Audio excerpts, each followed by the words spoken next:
there's so much necessary suffering in life. You know, we get old, we die, our parents die, our friends get sick, tragedy befalls people we love. Shit happens, as they say. But so much of what we suffer from is created by us. So much of it is unnecessary. I remember reading some line, you've probably read it. Someone said, you know, looking back on their life, it's like 9 out of the 10 things that they stayed awake worrying about never actually happened. You know? And that's probably a pretty low ratio. And that doesn't count the things, you know, Wim and I yesterday were talking a lot about how so much of what we suffer from is caused by stress. It's caused by us not breathing right. It's caused by us not moving enough. So our tissues aren't, there's no circulation in our cells. So they acidify and they build up toxins. And, you know, as he said, if there's too much shit, it stinks. Well, yeah, right. That's sort of a principle of life. You know, the river doesn't flow, it stagnates. So the river of your body stagnates. The river of my body stagnates. I don't move enough. I don't walk enough. And our minds are the same. We fill our minds with stress, imagined bullshit, imagined imperfections, or real imperfections. You know, what the fuck? I could lose 25 pounds. Got a bald spot. You know, I got yellow fucking teeth. But the key isn't to worry about that shit. The key is to learn to not be affected by it, because everybody's got it. The key isn't for me to go get fucking caps put on all my teeth, or to not smile because I'm afraid people are going to see I have yellow teeth. I remember talking to a dentist about it once when I was a kid, and it was really bothering me. And he said something very funny. I don't think he meant it to be funny, but in retrospect, it was hilarious. He said, look, Chris, everybody has different levels of melatonin. Was it melanin in their body, I guess, which is the thing that, you know, gives color. And he said, in your case, it's just all in your teeth. I was like, I have none in my skin. I don't get suntan. I get tooth tan. I don't know what the fuck. But anyway, the key isn't to stress about it. The key is somehow to get past it, because the truth is the energy that you have is what people see. It's what they feel. Are you funny? Are you relaxed? Are you comfortable with yourself? You know, you got a fucking plastic leg. You got, an alcoholic mother. You got, a bad tattoo on your ass. You got, your hair fell out, whatever. I remember Joe Rogan one time. I think it was Joe. Maybe it was Neil Strauss. They would both be qualified to say this, but one of them said, if you're losing your hair, shave your head, because shaving your head's a choice. Losing your hair makes you a victim. So there was, take control. And that doesn't mean take control by going and trying to fix the problem necessarily, because a lot of problems just can't be fixed. Or you get a boob job and then you cause another problem. You cause medical issues. You cause psychological issues, because now you're walking around with the evidence that you were uncomfortable about the way your body was before, and now you're uncomfortable about the fact that you're walking around with the evidence that you were uncomfortable about the way your body was before, and then it spirals into other shit, So the problem is not your body. The problem is the way you're thinking about your body. Now, I'm not saying don't work out. I'm not saying don't eat properly. I'm not saying don't take care of your body. Respect your body, sure. Love your body. But don't see your body as the enemy. Don't see your body as the problem. Don't see your body as something that's, ruining your life, because if your ass was a little smaller, or your skin was a little darker, or your teeth were a little whiter, then everything would be fine, because I'm telling you, that's bullshit. One of the ways I know that that's bullshit is that I lived in that mansion with fashion models for whatever it was, 3 years or 4 years or whatever it was. And so I spent a lot of time with very beautiful people. I'll tell you 2 stories, one about a man and one about a woman from that time. One was this fashion model, lingerie model, I guess was her special area. And She was lovely, obviously. She was, looked lovely. She was on, you'd see her on billboards driving down the highway. You'd see her on television.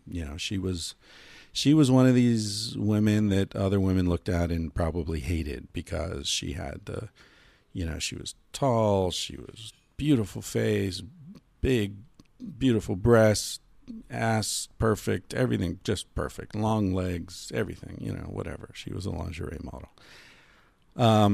And I gave her massages for a while. And her boyfriend was a friend of mine. And when I give a massage, it's a massage. There's no hanky-panky, right? There's no... and I won't say I don't feel any erotic energy if the person's attractive. I do, but it's all in the hands. It's all in the muscles. It's erotic, but it's erotic the way touching a horse can be erotic. I don't know if that makes sense to you, but it's not sexual. It's a bodily energy flow and exchange, but it's not sexual at all. So I gave her massages a lot, and when we did the massage, she would be naked. She'd just take off all her clothes, and my thing was like, whatever you're comfortable with. If you want to wear your underwear, you want to put a towel here, there, you wear your fucking pajamas, then I won't use oil, whatever you're comfortable with. Because if somebody's uptight, that defeats the purpose of the whole thing, right? So, and she would come in and take off all her clothes and lie down on the table, but she always wore a towel around her breasts. Not her ass, not her pussy, just her breasts. So, okay, whatever. I do the massage. She would undo the towel when she was lying on her stomach, and I'd do her back and everything. And then she'd, turn over, and the towel would be across her breast. But, everything else completely naked. And so one night I was out with her boyfriend, and he said something about how, hey, she's, really happy. You've helped her with the massage. Because, these models, they go out and they stand in, like, up to their waist in a swimming pool in winter. And they're shooting it as if it's summer, and they're freezing their asses off. It's kind of like a Wim Hof thing, I guess. But anyway, so then they come back and they're all like contracted and their back's all tight and everything. So anyway, he was saying, hey, that's great. She's really happy. Apparently you have magic fingers and all this. And I said, yeah, I feel a little, a little confused because I assume that she knows that I'm not creeping on her at all, but she always wears this towel across her breast, but like nothing on her ass. So I'm not really sure what's going on. And he said, well, yeah, here's the thing, man. She has, I don't remember what the condition's called, but some kind of condition where she has cysts that grow in her breasts. And so she's had to have them surgically removed. And she's got some scars on her breasts, and she's uncomfortable about that.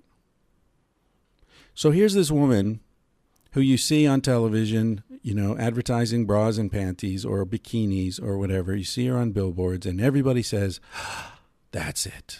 That's it. She's got it. Well, now she doesn't. There's always something. Another guy I knew, probably the most beautiful man I've ever known, physically and also mentally. He's a really sweet guy. He's from a farm. He was in the military, got discovered. Next thing you know, he's a fashion model. And, I don't want to say anything more about him because this is very personal. And, he doesn't listen to the podcast. I don't think anyone who knows him listens to the podcast, but just in case. This guy is a real sweet dude, but he looks like a super macho, like a fuck beast. He's that kind of, manly, the jaw and just everything. But he's a sweetheart. He's a sweet, kind, innocent guy. So what happens? He goes off and does a shoot with, in the Bahamas with a couple of Swedish bombshells, and of course they're down in the Bahamas for a week, and somebody's gonna fuck somebody and whatever, and he comes back to Barcelona and he tells me, oh, I'm in love. He shows me pictures, and of course these women are gorgeous, And okay, cool, you're in love. And then a week later, he's heartbroken because she hasn't answered his emails or his phone calls, and he doesn't know what's going on, and he thinks there's something wrong with him. There's something wrong with his body. There's something wrong with the way he is in bed. There's whatever. And so he and I got to be pretty close, and he, unloaded on me. And, I would be like, okay, so what exactly happened? Okay, what happened? So you had a good time. I think we had a good time. Yeah, I don't know. And then you came back, and then what? Well, I don't. And then I wrote her a poem, and I sent her this poem. It's like he sent the Swedish fashion model a poem after you'd had sex once. Let me see the poem. And the poem's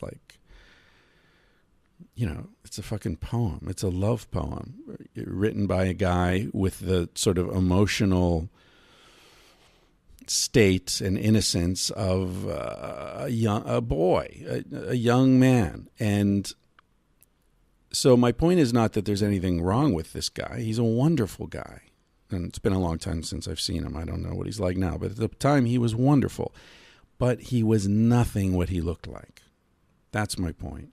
His look was really strong, but it was not a reflection of his inner being. And the disconnect between those two things was causing him incredible pain, because he was attracting women who wanted what they saw, and what they got was so different that they were completely uninterested in that. And so they just dropped him, one after another after another. Now, this is the best looking man I've ever known in my life, and also one of the men who has been most hurt by women. So I never forget these people. I never forget. And that guy actually made me think a lot about what it's like to be a woman. Because a lot of women aren't what they look like. They aren't how they present themselves. Because the culture teaches them, present yourself as a sex bomb. Present yourself, hold your tits up, get implants, wear sexy this, wear sexy that, do your hair this way, do the makeup, and none of this is necessarily any kind of a reflection of the person. Right? This is just how you learn to dress, how you learn to present yourself. Maybe you learned it from your mother. Maybe you learned it from your sister. Maybe you learned it from, a fucking fashion magazine, or from some TV show or a YouTube channel, or who knows. But none of those things, with the possible exception of your mother or your sister, have any idea who the fuck you are, and whether the look that you're doing is in any way a reflection of your inner state. So yeah, you present yourself, I'm talking to women here, or men, whatever, you present yourself as a certain kind of person, but if that's not who you are, then you're going to get dumped again and again and again. Of course you are, because what kind of women is this fashion model attracting? He's not attracting the sweet, kind women who would love to get a poem from a guy that they just had sex with, who lament the fact that that kind of thing never happens. Those women aren't going to go anywhere near this guy. They'd be terrified of him. So who are the women he attracts? The fucking man-eaters. The women who want to hey, I'm going to fuck that guy. Look at him. Oh, yeah. Well, those aren't the kind of women who are going to appreciate him at all. So I'm not saying there's anything wrong with anybody and anyone's appetites or anything. It's just this disconnect between, the presentation and the reality. It can cause a big problem.